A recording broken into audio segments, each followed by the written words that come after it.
안녕하세요. 기술적 분석의 이해와 응용입니다. 이번이 세 번째 파트인데요. 추세 분석에 대해서 말씀드리도록 하겠습니다. 지난 시간에는 기술적 분석의 기본적 이해와 그 다음에 캔들스틱 분석에 대해서 말씀을 드렸었고요. 다음 시간에는 패턴 분석에 대해서 말씀드리도록 하겠습니다. 이번 시간에는 추세 분석의 기본적 이해에 대해를 좀 자세하게 설명하고 다음에는 추세 분석의 응용 부분에 대해서 말씀드리도록 하겠습니다. 먼저 추세선의 작동 원리에 대해서 말씀드리겠습니다.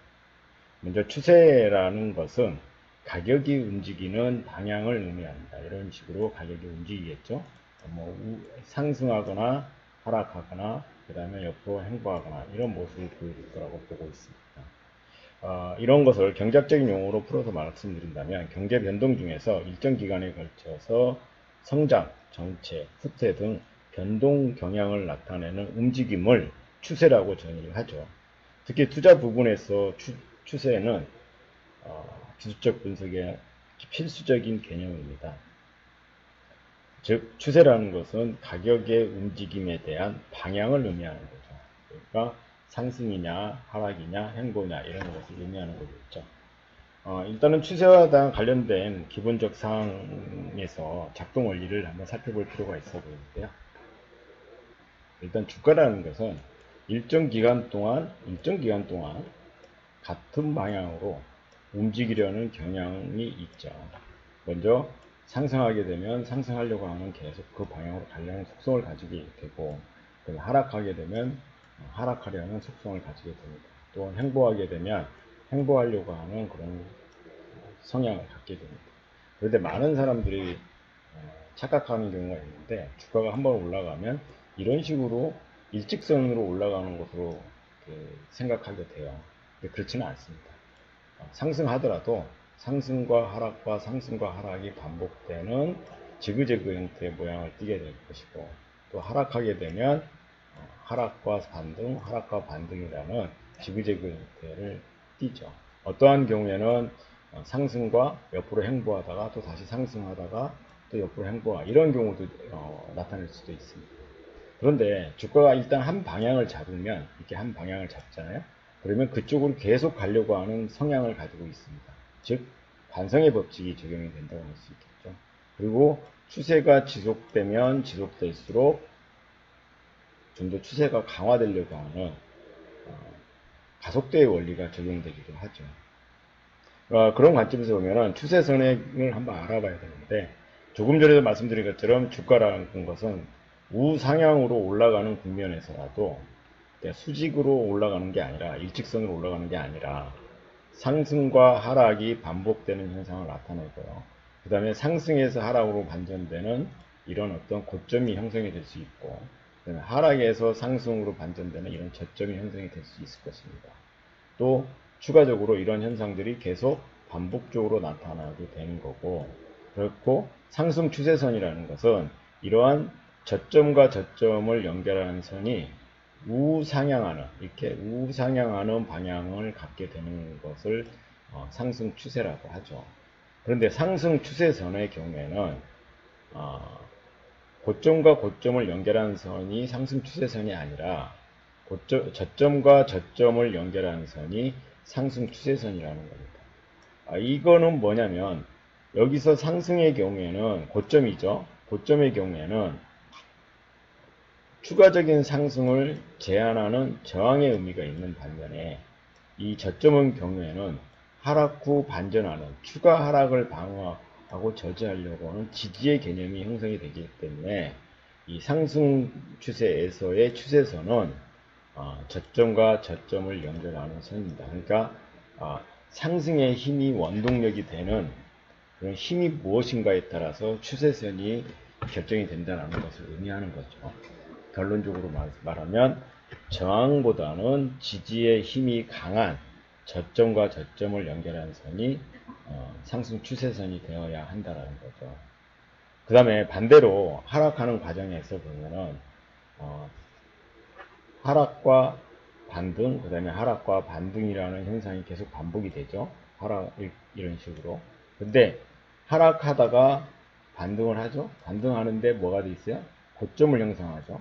그 다음에 하락하고 나서 반등하는데 다시 고점을 형성하게 됩니다. 그리고 여기서는 뭐 어떤 현상이 나오냐? 상승하다는 것을 제한하는 요소가 되는 거죠.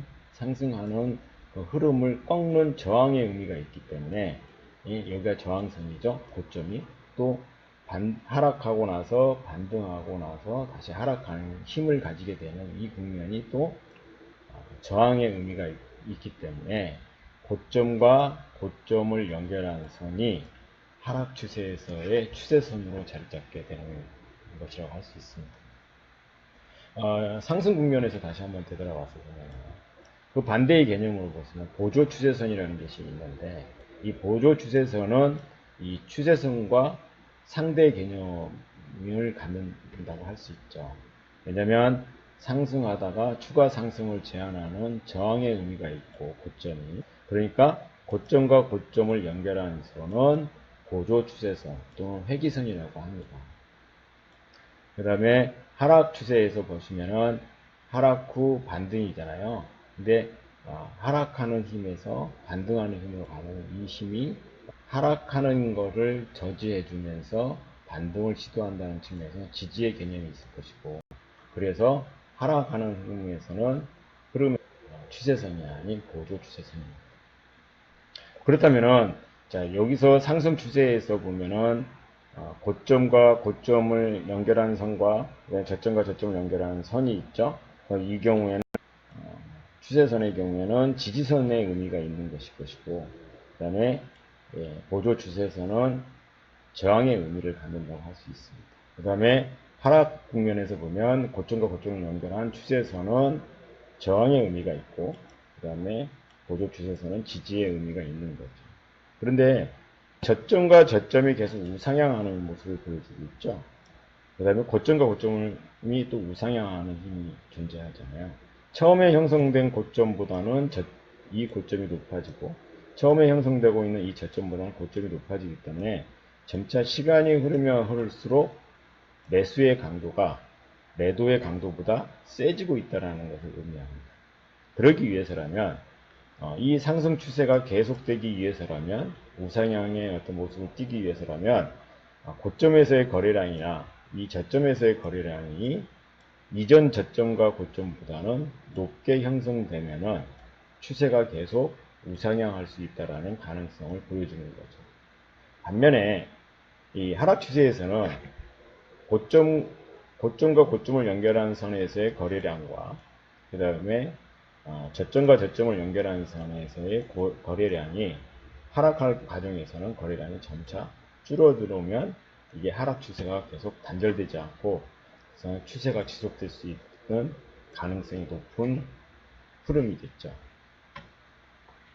근데 교과서적인 논리에 의해서 접근한다고 하면 이 추세선과 보조 추세선은 평행을 이루는 경우가 많습니다.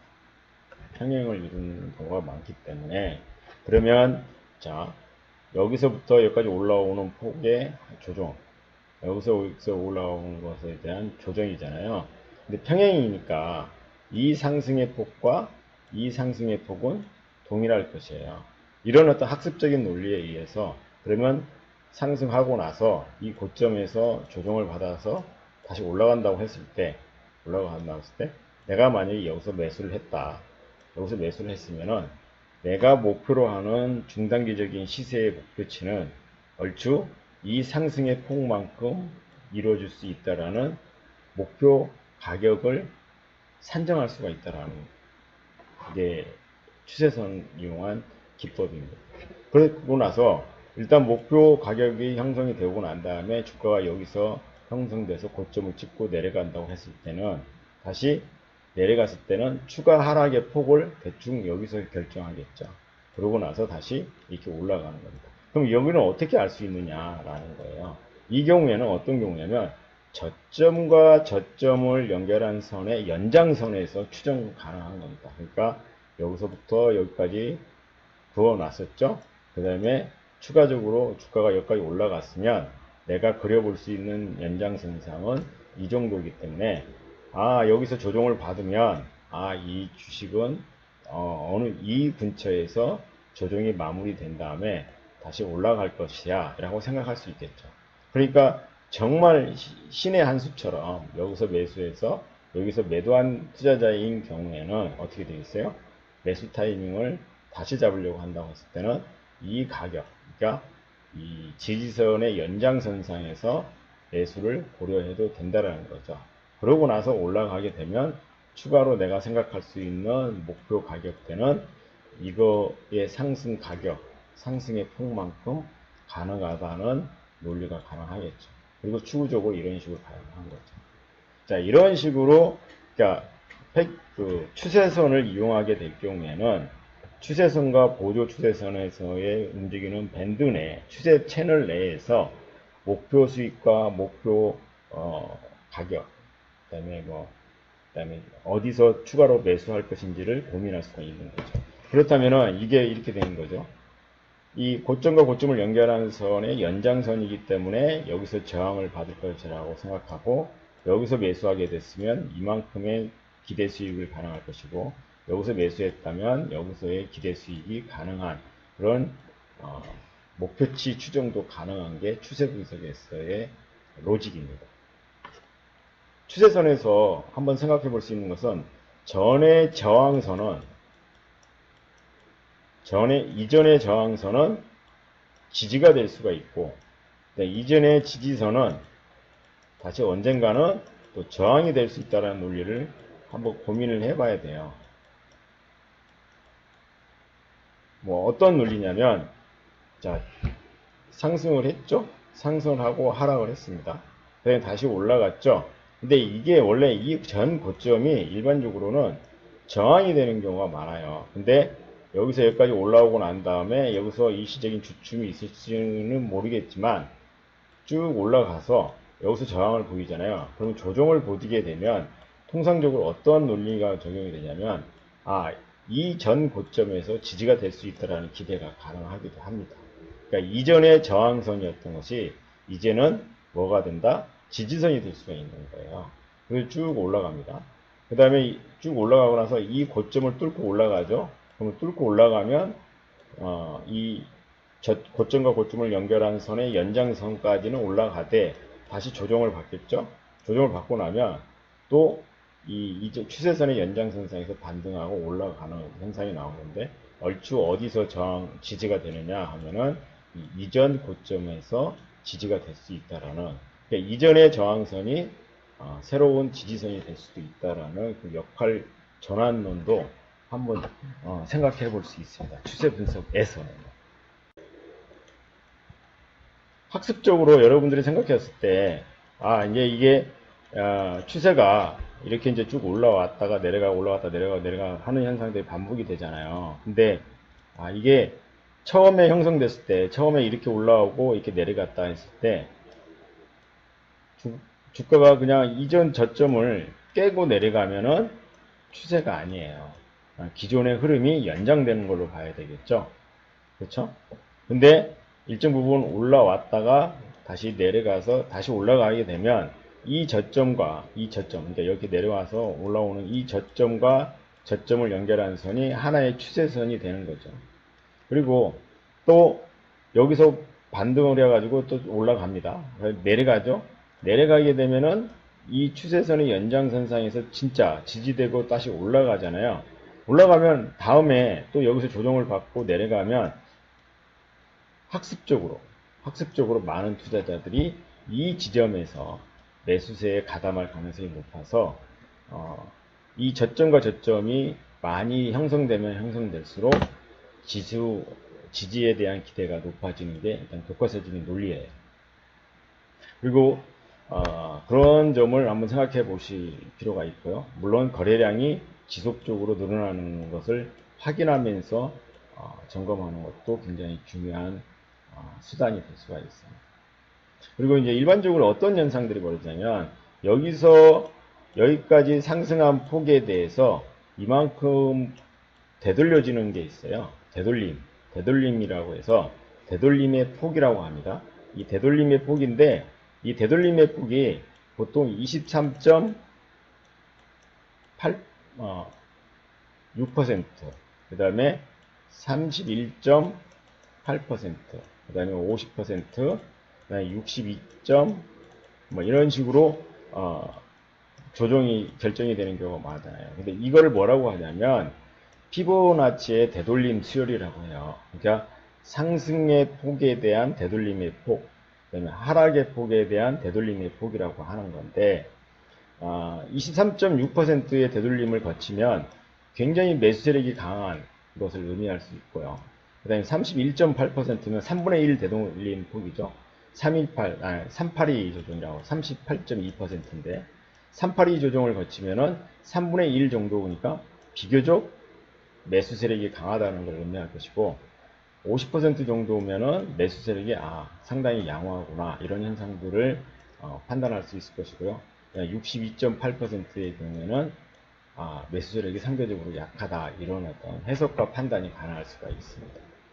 그래서 보통 통상적으로는 이 피보나치 되돌림 수열 기준에서는 382 조정 정도가 굉장히 강세장을 근거로 하는 좋은 어떤 시그널 지표가 되기는 합니다. 3분의 1 조정이라고도 할 수 있죠. 그 다음에 50% 되돌림, 그 다음에 3분의 2 되돌림인데 근데 보통 이 바닥권에서 나오는 되돌림의 폭은 일반적으로는 50% 되돌림을 나타내는 경우가 많아요. 아니면 3분의 2라는 62.8%의 되돌림 폭을 기록하는 경우가 많습니다. 그러고 나서 저점이 상당 올라가긴 하는데 이때부터 저점과 고점을 그려가면서 이때부터는 본격적인 추세가 형성이 되기 시작할 때는 382 조정을 거치면서 올라가거나 50%의 되돌림을 거치면서 올라가고 내려갔다가 올라가고 또 382 조정을 거치면서 내려가는 경우가 매우 흔하게 나타나는 경우가 많습니다. 물론 이렇게 빠지는 경우보다는 옆으로 행보하는 경우도 있어요. 옆으로 행보하는 경우에는 한번 23.8%, 6%의 되돌림 폭을 거치면서 매우 센 되돌림 조정의 폭을 거치는 경우가 많습니다. 그래서 여기서 보면은 여기 이 부분에서 나오는 되돌림 폭 382 조정, 여기서 여기까지 나오는 되돌림의 폭 382 조정 아니면은 50% 조정, 그 다음에 3분의 1, 그 다음에 2분의 1, 3분의 2 조정 이런 현상들을 경험할 수 있을 것입니다. 실제로 그러한 경우가 굉장히 많고요. 그 다음에 382 조정을 나타내는 경우에 있을 때는 이 상승 추세에서의 상승 기울기가 얼추 40% 정도, 45% 정도 되거든요. 근데 추세에서 가장 이성적인 형태의 추세선의 경우에는 45도입니다. 근데 추세의 어떤 지속성에 대한 어떤 중요한 판단 기준이 있어 보면은 추세선의 기울기가 크면 클수록 추세가 조기에 단절될 수가 있어요. 반면에 추세선의 기울기가 완만하게 진행이 되면 될수록 그 추세의 지속성에 대한 신뢰도가 높아지는 경우가 많거든요. 근데 이 경우는 어떤 의미를 갖느냐면, 그리고 실질적으로 그런 경우가 많은데, 주가가 이런 식으로 해서 이렇게 올라간다고 치면 추세선의 기울기가 굉장히 가파르죠. 가파르면 주가가 형태가 계속 이렇게 가기에는 굉장히 무리가 따라요. 그러면 어떻게 돼요? 바로 이런 식의 어떤 주가가 형성이 될 수 있어요. 산이 높으면 산이 높으면 골도 깊다고 했고, 골이 깊으면 산도 높다 이런 말이 있긴 하는데, 어쨌든 산이 높으면 골이 깊어지는 현상이 나올 수가 있어요. 근데 382 조정에서 딱 40% 조정으로 가게 되면 아마 가장 이상적인 어떤 조정이 되는데, 사실은 또 상승의 흐름이 이런 식으로 간다? 그러면 지수와 조정이 이런 식으로 이렇게 되잖아요. 그러면 어떻게 돼요? 이 상승의 시세는 매수자가 서서히 강화되는 거잖아요. 그 다음에 시세가 확 분출하는 시세 분출 현상이 나타나는 것이라고 볼 수는 없잖아요. 그래서 완만하게 지나가다가 어느 순간 주가가 이런 식으로 튀어 올라갈 수 있는 개연성을 보여주는 거기 때문에 추세의 기울기가 완만하면 완만할수록 추세가 좀 더 오래 갈 수 있다는 기대를 가질 수 있습니다. 다시 한번 이런 또 현상들이 반복이 되게 되고요. 그래서 추세선에서는 지지와 저항의 개념이 존재하고 이전의 저항선은 새로운 지지선이 될 수 있을 것이고 상승하고 하락하는 과정에서 평행하다면은 목표치 추정이 가능한 거고요. 그 다음에 이 상승한 것에 대한 조정의 폭이 되돌림 폭이 길어지게 되고, 추가적인 상승이 계속 지속되기 위해서라고 하면 여기서 이루어지는 거래량의 형성도 매우 중요하다. 즉 거래가 꾸준하게 늘어나게 돼야 매도하는 세력보다는 매수하는 세력이 굉장히 계속해서 강화되고 있다는 걸 의미하기 때문에 이 추세는 계속 우상향의 모습을 띌 수 있다라는 가능성을 높게 시사해 주는 것이라고 볼 수가 있습니다. 자, 이렇게 되는데 자, 우리가 이제 여기서도 생각해 볼 수 있는 게 있죠. 우리가 이전에 배웠던 걸 한번 응용해서 생각해 본다고 하면요. 자, 이 상승의 국면에서 상승에서 하락으로 반전되는 국면, 하락에서 상승으로 반전되는 국면에서 보면 여기서 나오는 봉 차트도 잘 한번 살펴볼 필요가 있어요. 이 끝무렵에서는 어떤 경우가 발생하냐면 이렇게 장대 음봉이 나오다가 어느 경우에는 뭐 인걸핑형이라는 장대 양봉이 나오거나 그 다음에 이 중간 부분을 뚫고 올라가는 장악형 이런 피어싱형이 나타나거나 그 다음에 여기서 돛지형의 어떤 긴 모양의 어떤 돛지형이 나타나거나 그 다음에 음봉 그 다음에 뭐 돛지형 형태 보이고 다시 양봉을 그리는 모닝스타형이 나오던가 그러면 이런 형태의 모양이 나오게 되면은 이게 추세가 반전이 될 수 있고 여기서 지지될 수 있겠구나라는 시장 참가자들의 기대가 가능한 겁니다. 역으로 이 고점에서는 이렇게 양봉이 계속 나오다가 어느 순간 뭐 인걸핑형 뭐 장대 음봉이 나오거나 그다음에 뭐 행인맨 같은 모양이 나오거나 뭐 슈팅형 뭐 이런 것이 슈팅형이 나오거나 뭐 이런 어떤 모양새를 띠게 되겠죠. 그 다음에 뭐 이브닝 스타 같은 뭐 이런 형태의 공이 나오거나 뭐 이런 형상의 모양이 계속 나오게 되면 이거는 이런 가격대에서 저항을 쉽게 받겠구나 라는 생각을 갖게 될 것이고 그 다음에 여기서 나오는 거래량이 이 부분에서 거래량이 굉장히 크고 이 부분에서 거래량이 확 줄어버리는 어떤 현상이 나오게 되면 이 조정의 개연성이 높다라는 것을 이 추세선 분석을 통해서 생각해 볼 수 있을 것입니다. 그러나 어쨌든 추세선에서는 있던 마디의 꼭지점 부분을 이제 일직선으로 연결해 보려고 하는 노력이 필요하겠죠. 그러면 어디쯤에서 지지가 되고 저항이 되겠다라는 걸 알 수 있을 것입니다. 역으로 이제 뭐 하락 추세선에서도 거의 비슷한 논리가 적용이 될 수 있습니다. 에서의 추세선은 뭐 고점과 고점을 연결하는 경우고 그 다음에 보조 추세선은 저점과 저점을 연결하는 선입니다. 그런데 통상적으로 보시면 하락, 상승, 하락이잖아요. 근데 이 경우도 보시면 여기가 지지선의 역할을 했잖아요. 근데 이전 고점 근처에서 다시 저항을 해요. 이전의 지지선은 새롭게 반등하는 국면에서는 저항의 역할을 하고요. 다시 내려갔다가 반등하는데 이전의 고점 근처에서는 또 다시 저항의 역할을 하는 겁니다.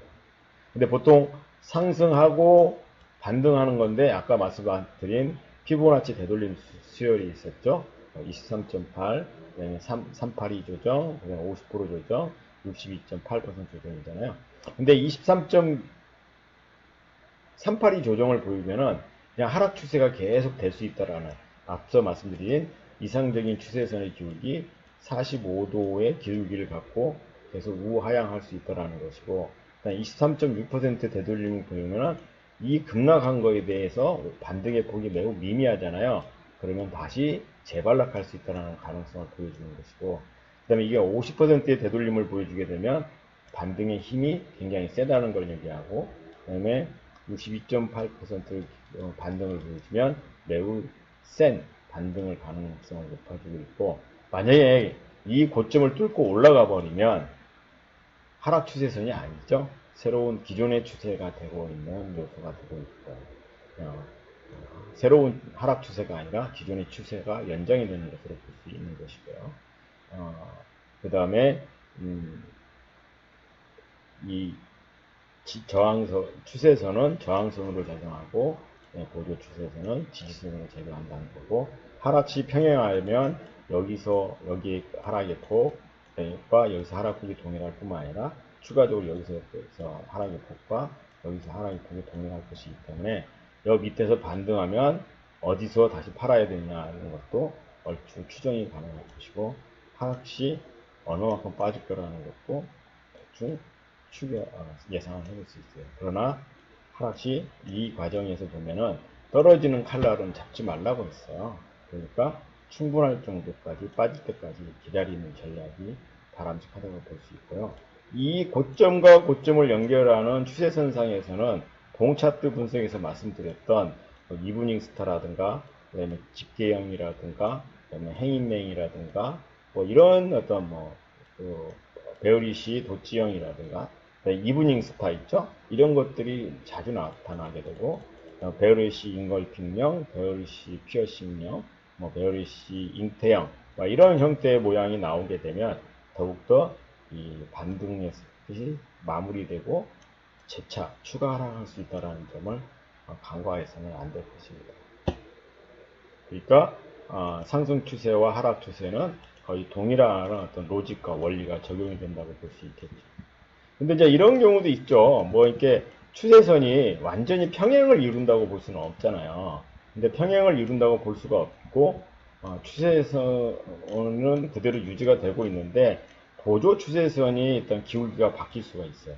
그러니까 예를 들어서 한번 말씀을 드리면, 자, 상승 추세가 이렇게 되고 있는데, 상승 추세가 이렇게 우상향으로 45도의 기울기가 되고 있는데, 보조 추세선이 이렇게 된다고 가정합시다. 이렇게 되면 상승했죠? 반락을 했습니다. 상승이 어디까지 갔어요? 이만큼 가고 다시 내려왔죠. 그 다음에 올라가고 내려가고 올라가고 내려가고, 그래서 이 근처에 와 있을 거죠. 그럼 무슨 얘기입니까? 추세선으로 보면은 추세선의 기울기는 이렇게 되는데 보조 추세선의 기울기가 완만하게 기울어지는 거예요. 즉 고점과 고점을 연결하는 선이 추가로 올라가지 못하고 계속 내려가고 있다는 얘기는 어때요? 갈수록 저항의 세기가 굉장히 커지고 있다는 걸 의미하는 거죠. 그러다가 여기서 추세선을 깨고 내려가 버리면 주가가 급락할 수 있는 소지도 많이 안고 있습니다. 그런 측면에서 보면은 이 추세선과 보조 추세선의 기울기를 면밀하게 살펴볼 필요가 있다는 거고, 역으로 보조 추세선이 이런 식으로 간다고 합시다. 이런 식으로. 그러면 주가가 이렇게 올라오다가 다시 조정을 보이고, 주가가 올라오다가 조정을 보이고, 이렇게 되면은 이 주가의 매수 세력이 굉장히 세죠. 그러니까 무슨 얘기냐면 추세선의 기울기는 완만한 반면에 고점과 고점을 연결하는 선의 기울기는 계속 가팔라지기 때문에 매수 세력이 한번 저점에서 형성돼가지고 올라가기 시작하면 굉장히 센 매수세가 유지된다는 걸 보여주고 있고요. 주가의 변동성도 굉장히 강해지죠. 그럴 경우에는 이 추세선의 기울기가 어느 순간 이렇게 가팔라질 수가 있습니다. 그래서 추세선의 기울기가 강화되는 현상이 나올 수도 있다는 점을 감안해서 투자를 하시는 거, 그 다음에 추세선을 분석해서 투자에 응용하는 게 바람직하지 않을까 그런 생각을 하고요. 이러한 경우에도 상승치와 하락, 그 다음에 상승치와 하락이기 때문에 여기서 바닥 사게 됐으면 어디까지? 추세선의 연장선상까지 올라갈 수 있을 것이라는 목표치 설정이 가능하다고 보고요. 그 다음에 대충 이전에 이 고점이 저항이었잖아요. 그럼 이전의 저항이 고점이었는데 주가가 하락하게 되면 추세선에 닿기 전에 이 고점 근처에서 지지되면서 올라갈 수도 있다는 점을 염두에 두고 그러니까 추세 분석의 어떤 기본 원리를 이해하도록 노력하는 게 필요할 것 같습니다. 자, 다음은 추세선에 대한 강화 현상과 추세 지속 의문 신호에 대해서 말씀드리도록 하겠습니다. 추세 강화 현상과 그 다음에 추세 지속 의문 신호에 대해서 말씀드리도록 하겠습니다. 자, 일반적으로 추세선이라고 하면은, 일반적으로 상승 추세에서는 추세선이라 하면 저점과 저점을 연결하는 선이 추세선이죠. 그 다음에 고점과 고점을 연결하는 선이 보조 추세선입니다. 그런데 어떤 일이 벌어지냐면요. 자, 상승하고 하락하고 상승하고 하락하고 상승하고 하락해요. 근데 382 조정이라고 하고 이게 45도 기울기라고 합시다. 근데 자, 여기서 봤을 때, 이 부분에서, 여기서는 지지될 거라고 봤죠? 그 다음에 이전 고점이 저항선인데, 다시 지지선으로 역행을 하고. 근데, 지지됐어요, 여기서. 지지되고 올라갔어요. 근데 많은 사람들이 여기서 보고 많이 샀죠? 거래량도 많이 늘어나면서, 많이 샀습니다. 샀는데, 쭉 올라가요. 근데 올라가는데, 원래 기대치가 어디까지 올라가야 돼요? 여기까지 올라가는 거잖아요. 뭐예요? 보조 추세선의 연장선상에까지 올라간다고 생각을 하고 있었을 거예요. 많은 투자자들이. 근데 이게 어쩐 일인지 여기까지 못 올라가요. 이 부분까지 못 올라가는 거예요. 못 올라가고 이 중간 부분에서 주가가 장대 음봉이 나오면서 내려가는 거예요. 그러면서 어떤 현상이 벌어지냐면 여기서 나오는 현상, 거래가 여기와 비슷하거나 여기 거래에 못 미치는 현상이 또 나와요. 그렇게 되면은 이게 어떤 해석이 가능하냐면 여기서 여기까지 올라오는 매수 세력의 강도가 엄청 세졌다는 얘기고 주가가 충분히 올라올 만큼 올라왔어요. 밑에서 특히 충분히 만큼 올라왔으니까 이 부분부터는 이익을 실현하려고 하는 투자자들이 많아진다라는 걸 의미할 수 있잖아요. 그러다 보니까 여기까지 가야 될 주가가 여기까지 못 가게 되면 투자자들이 뭐예요? 이제 추세가 끝났나 보다 이런 생각을 하게 된다고요. 그렇게 되면은 주가가 다시 밀리게 되는 거죠. 그런데 자, 추세선의 연장선상에서 지지가 되고 그 다음에 이전 고점 근처에서 지지가 될 거라고 생각을 하잖아요. 그런데 다시 올라가죠. 이렇게 올라갈 수 있죠. 올라갈 수 있는데 이렇게 올라가게 되면 이 보조 추세선의 연장선까지 올라가다가 다시 밀릴 수도 있고 또 올라갈 수도 있겠죠. 근데 못 올라가고 중간에 내려와 버린다. 그럼 뭐예요? 다시 이 저항의 세력이 점차 강해지고 있다는 걸 의미하죠. 이 기울기가 완만해져 버리면 그렇게 되면 이게 쭉 올라오고 있지만 요 지지선이 상대적으로 약하죠. 왜 그러냐면 여기서 한번 시험했는데 뭐 성공했어요. 그러다가 다시 내려왔는데 올라갔는데 여기서 샀는데 별로 먹은 게 없는 투자자들이 늘어나다 보니까 투자자들이 더 많이 팔려고 하는 성향이 보이다 보면 이 과거의 지지선이 그냥 깨버리고 내려가 볼 수가 있어요. 이 깨고 내려가면 어떤 일이 벌어지냐면 또 다시 이전 고점이 지지선으로 작용하게 되면서 반등을 하죠. 반등하다가 어떤 일이 벌어져요? 이전의 지지선은 다시 저항선이 되니까 저항선으로 작용하고 다시 내려오죠. 근데 여기 한번 지지됐고 여기도 한번 지지됐고 여기서는 저항이 있으니까 지지됐는데 다시 어떤 일이 벌어지겠어요? 깨고 내려가 버리는 현상이 나오게 되는 상황이 벌어질 수가 있는 거죠. 그렇게 되면 여기서 보면은 보조 추세선이 어떤 일이 벌어져요? 보조 추세선이 완전히 기울어 버렸어요. 이때의 매수 세력이 이때의 매수 세력보다 훨씬 약하죠. 그러니까 갈수록 저항의 세기가 커졌다라는 걸 이 보조 추세선의 기울기가 변화함에 따라서 보여주게 되는 거고 그렇게 되니까 지지선에서 한 번 테스트 또 한 번 테스트 또 한 번 테스트 하다가 보면은 그냥 속절없이 밀려버릴 수가 있고 다시 이 이전의 지지선이 다시 지지가 되거나 이전의 고점이 지지가 되면서 다시 반등을 할 수 있겠죠. 그런데 무슨 일이 벌어져요? 이 부분에서 또 저항의 개념이 작용해서 다시 속락하게 되고 그러면 또 다시 내려가게 되는 그런 상황이 반복되면서 또 다른 새로운 추세가 형성되는 어떤 기반이 되는 거예요. 자, 이런 식으로 보조 추세선을 사람들은 별로 중요시 안 느끼지만 추세의 반전 여부, 그 다음에 매도의 강도를 체크하는 데 있어서는 보조 추세선을 굉장히 중시 여길 필요가 있고요. 그다음에 상승의 목표치를 다 암암리에 다 계산을 했었는데 그게 기대가 실망으로 바뀌게 되면 매도세가 점차 강해질 수 있고 매수 세력은 점차 일정한 수준이지만 어느 순간 매도가 훨씬 더 강해지는 상황이 벌어지면 주가는 크게 빠지고 새로운 추세를 형성하게 될 수도 있다라는 점을 추세선의 어떤 지속 의문 신호로 받아들일 필요가 있는 겁니다. 이게 추세 의문 신호에 대한 얘기고요. 자, 그 다음에 이제 추세 강화 현상을 한번 볼 수 있을 텐데 추세 강화 현상과 추세 지속 의문 신호를 한번 볼 수 있을 텐데요. 자, 추세 강화 신호는 어떻게 해석할 수가 있냐면 자, 이게 쭉 올라가죠. 여기가 이제 추세선의 연장선상이고 이렇게 쭉 올라가면은 보조 추세선의 연장선상이죠. 연장선상인데 사실 여기서 저항을 받을 거라고 생각을 했어요. 그래야지 주가가 이렇게 빠질 거라고 생각했는데 어떤 일이 벌어지냐면 이걸 뚫고 올라가 버려요. 예, 추세가 지속되면은 추세가 한번 형성되면 그 방향으로 가려는 관성의 법칙이 있고 추세가 지속되면 지속될수록 추세가 좀 더 강화되려는 추세 강화 현상이 있게 되는데 아니 이게 보조 추세선을 깨고 뚫고 올라가 버리네요. 뚫고 올라가 버리면 아 이게 아까 말씀드렸던 것처럼 이 저항선은 뚫고 올라가고 내려갈 때 지지선으로 역할을 한다고 하잖아요.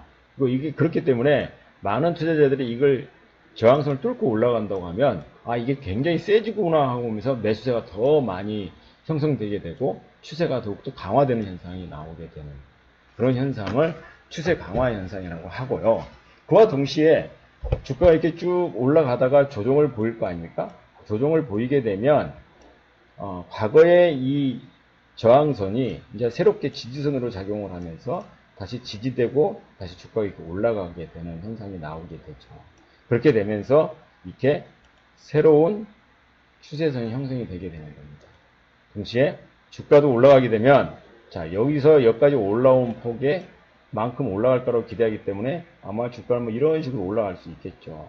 근데 무슨 일이 벌어지냐면 추세 강화 현상이 한타 일단 크게 벌어지고 난 다음에는 이렇게 주가가 많이 올라가고 나서 내려가고 보조 추세선의 연장선상에서 지지받고 다시 올라가게 되는데 이 상승의 폭까지 기대를 했는데 그렇게 못 가고 어디 이 고점은 벗기긴 벗기는데 아니면 못 벗길 수도 있죠. 못 벗길 수도 있죠. 고점을 벗기긴 벗기는데 그냥 이 상승폭만큼 안 나오고 그냥 중간에 어디에서 그치는 현상이 나와요. 특히 이런 데서는 뭐 장대 양봉이 나오고 동시에 장대 음봉이 나오거나 대파락이나 이런 게 나오게 되면 이게 이제 주가가 팔 사람이 엄청나게 많아졌구나 이런 해석이 가능하게 되고 그렇게 되면 하락하게 되는데 이게 보조 추세선이 이렇게 형성될 거라고 생각했었잖아요. 근데 어떻게 바뀌었어요? 보조 추세선이 꺾여버렸죠. 이렇게 꺾여버리니까 매도 세력이 약해질 거라고 생각했는데 매도 세력이 훨씬 더 강해져 버렸죠. 대신에 매수 세력이 좀 더 약해지고 그렇게 되면 여기서 뚫고 내려가게 되고 그 다음에 내려갔다가 다시 보조 추세선의 연장선상이 과거의 저항선이었는데 이제 새롭게 지지선이 되면서 반등을 하게 될 수도 있고 또 반등하지 않으면 다시 내려갈 수도 있는 거겠죠. 내려가게 되는데 뭐 이전에 뭐 저점 있죠. 저점은 또 옛날에 지지선이었으니까 또 다시 한번 역할을 하면서 반등을 시도하는데 이게 과거의 지지선은 또 다시 또 다른 저항선으로 바뀌면서 주가를 빼버리는 그런 역할을 하게 되는 거죠. 그래서 결국은 뭐예요? 보조 추세선은 뚫고 올라가는 순간 지지선이 되긴 되는데 또 다른 보조 추세선, 이게 또 다른 새로운 추세선에 있고 또 다른 보조 추세선의 상승 기울기가 완만해지는 현상이 이렇게 나오게 되면 이게 매수 세력보다는 매도 세력이 훨씬 더 강해지고 있다는 의미로 해석될 수가 있고 그렇게 되면 또 매도세가 계속 강화될 수 있습니다. 그와 동시에 주가가 올라오는 과정에서 보면 이 추세선의 연장선상, 과거 밑에서 내려왔던 추세선의 연장선상이 지지가 되긴 하는데 지지하고 다시 올라가더라도 이전 고점과 여기 있는 보조 추세선의 연장선상에서 다시 저항을 받기 시작하면 다시 반락하게 되는 이런 현상이 나오게 됩니다. 추세선의 강화 현상과 보조 추세선의 기울기의 수정 과정이 발생하다 보면은 매수 세력의 강도가 약해지고 있다는 걸 알 수 있고 그 다음에 추후적으로 과거의 지지선은 저항선은 또 지지선이 될 수 있고 반락하다가 지지선이 되다가 깨고 내려가면 과거의 저항선은 또 다시 과거의 지지선은 또 다시 저항선이 되면서 내려갈 수도 있다라는 점을 인식을 하셔야 될 것 같습니다. 이제 역으로 이제 하락 추세에서도 마찬가지겠죠. 하락 추세에서 동일한 어떤 해석과 판단이 가능할 수 있습니다. 그래서 보시면 하락을 하죠. 그러면 하락과 반등, 하락과 반등, 하락과 반등 이런 현상이 나오게 되는데 이 밑에 부분에서 보면은 이렇게 내려가야 되잖아요. 이렇게 내려가는데 자 여기서 여기만큼 하락의 폭을 기대를 했었어요. 예상을 했었어요. 그랬더니 알고 봤더니 이게 여기까지 완벽하게 여기까지 내려오는 게 아니라 요 어디 근처에서 멈춰요. 그래서 내려왔다가 멈추고 반등을 합니다. 그리고 여기가 저항이죠. 저항을 받으니까 다시 내려오는데 이전 저점이 또 지지가 될 수가 있어요. 이지가 저점에서 지지를 대고 이 저점, 이 저항선인 추세선을 뚫고 올라가는 현상이 나오면 이건 어떻게 돼요?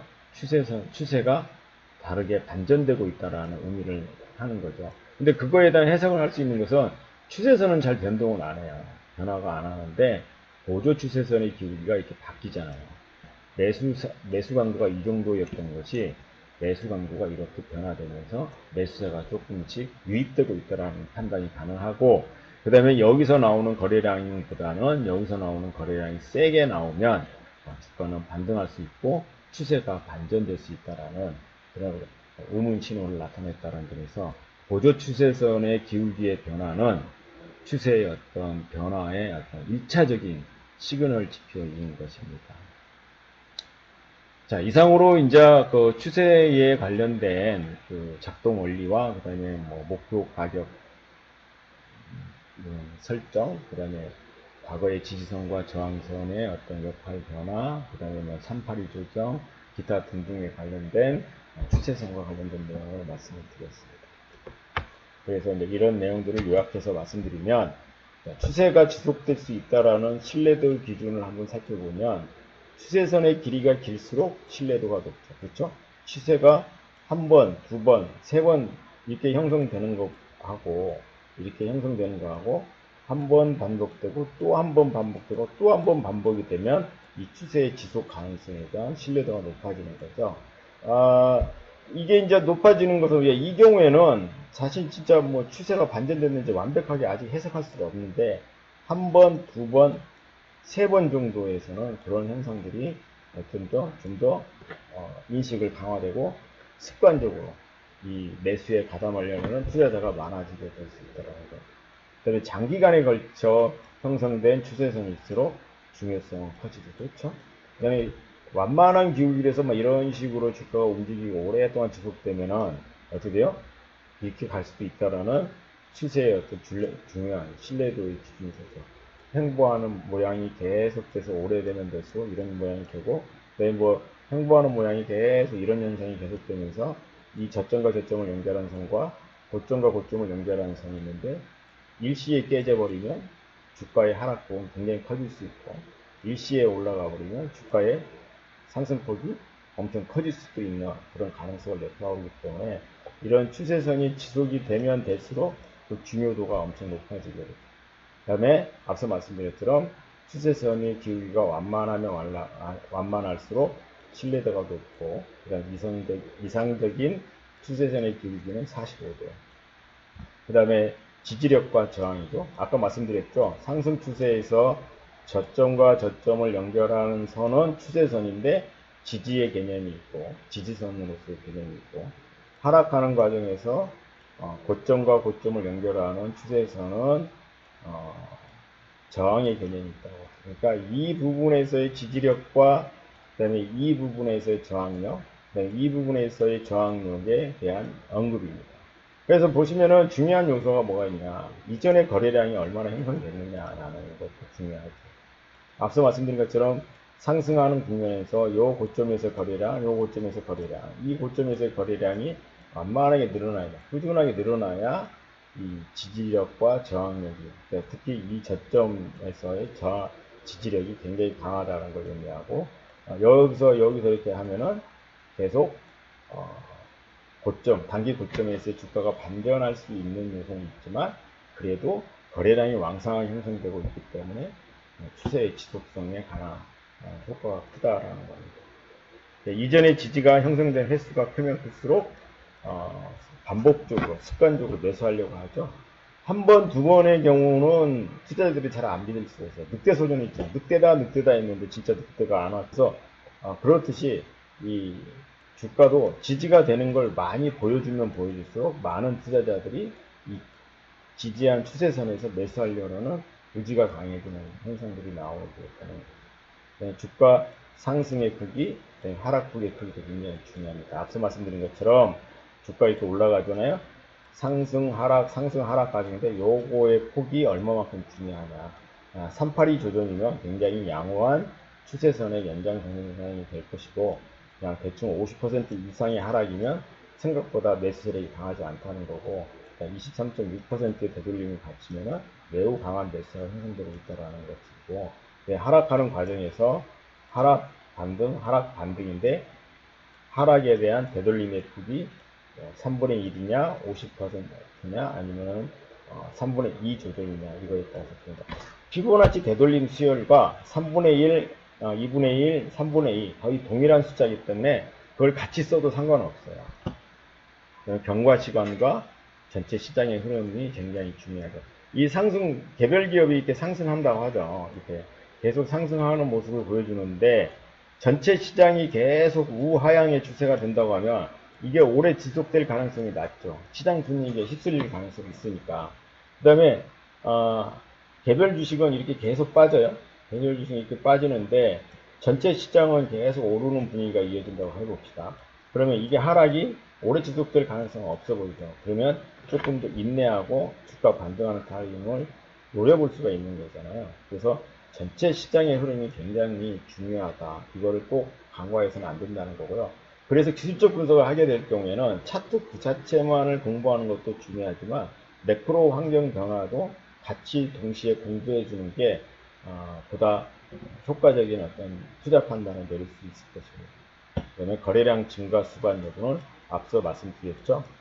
거래량이 많이 늘어나느냐 줄게 되느냐. 그러니까 이 상승할 때 이렇게 상승하는 국면에서 고점과 고점에서의 거래량, 그다음에 저점과 저점에서의 거래량이 상승할 때는 올라가야 되고, 이렇게 하락할 때는 저점과 저점에서의 거래량, 저점과 저점에서의 거래량이 우하향하면 그 추세가 계속될 가능성이 있다는 걸 의미하기 때문에 이런 것은 잘 감안해야 됩니다. 그 다음에 이제 이런 것도 있을 수 있죠. 이런 어떤 횡보하는 모양을 계속 보여주잖아요. 근데 이 저점과 저점을 연결하는 선을 확 깨고 내려가 버리면 어떤 일이 벌어져요? 이 지지력이 굉장히 약했단 말이에요. 이 횡보하는 모습은 어떤 모습이냐면 이 지지하는데 저점과 저점을 연결하는 선의 매수 세력과 고점과 고점을 연결하는 선의 매도 세력 간의 힘의 균형이 이루어지고 있다는 얘기예요.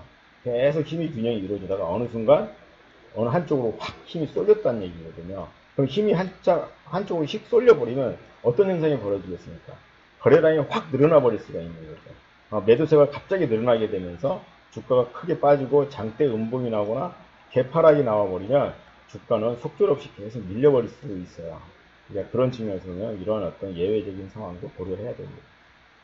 주가 변동의 상태, 상승에도 거래량이 감소하면 앞서 여기 말씀드렸던 이런 현상이 안 나오면 추세가 지속될 가능성이 없고 지지할 가격대에서 지지력도 약화될 수 있죠. 아까 말씀드린 것처럼 추세가 이렇게 올라가다가 이 고점 추세선까지 보조 추세선의 연장까지 올라갈 거라고 생각했는데 거기까지 못 올라가고 확 내려가 버리는데 거기서 거래량이 여기 올라가긴 했죠. 올라가는데 여기 거래량보다 이 거래량이 더 적으면 추가적인 추세가 지속될 거라는 기대가 많이 약화될 수밖에 없습니다.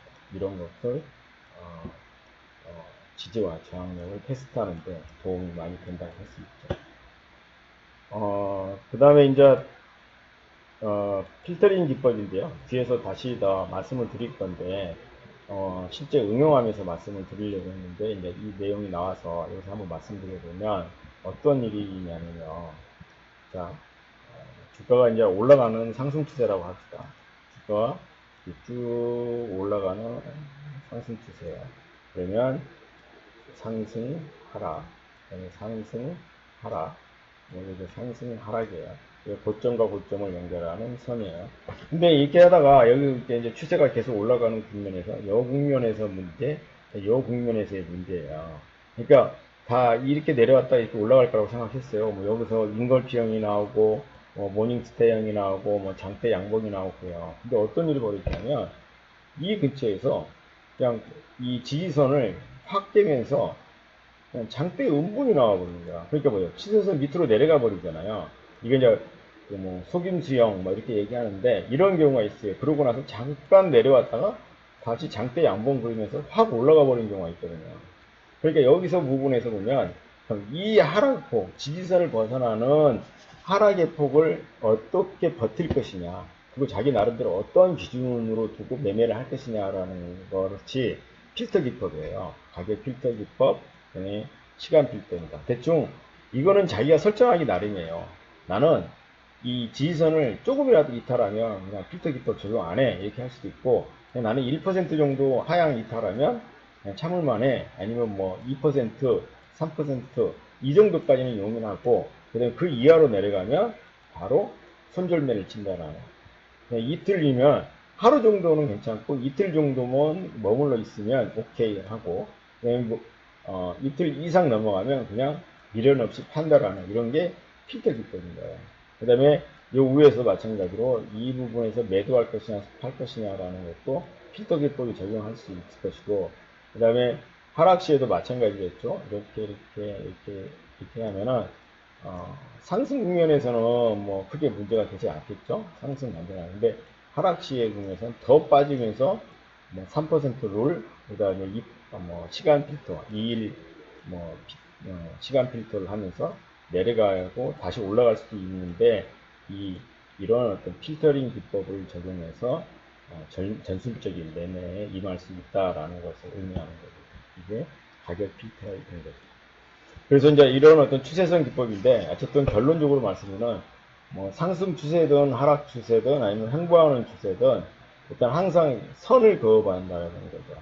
그러니까 반등시 고점에 대한 고점을 연결하는 선을 그어보고, 하락 시 저점과 저점을 연결하는 선을 그어봐서 그 선의 연장선상과 선에서의 어떤 지지와 저항의 역할을 하고 있다는 것을 교과서적으로 적용하려고 해야 합니다. 아니면 객관적으로 적용하려고 해야 되는 거죠. 근데 보통 많은 투자자들이 어떤 일이 벌어지냐면, 내가 여기서 사게 되죠. 여기서 사게 되면 고점에서 사게 되는 거죠. 근데 사자마자 손실을 보니까 투자자들의 심리가 굉장히 악화되어 있죠. 그러다 어느 순간 지지선을 살짝 깨버리게 되면 여기서 확 매도해버려요. 그러면 어떻게 돼요? 주관적인 개념이 빠졌죠. 그럼 뭐예요? 손실이 다 확정하는 거죠. 팔고 나면 어떤 일이 벌어져? 주가가 후루룩 올라가 버리는 경우가 발생하게 돼요. 그러니까 어떻게 돼요? 객관적인 기준, 그러니까 교과서적인 원리를 잘 접목시키려고 노력해야 되는 그런 어떤 노력이 필요한 것 같고요. 뭐 어쨌든 뭐 이런 노력에는 뭐 돌을 닦아야 된다 이런 말도 있죠. 이걸 뭐 정말 기술적으로 누구나 다 한다면 다 큰 부자가 될게요. 그렇지는 않다라는 거죠.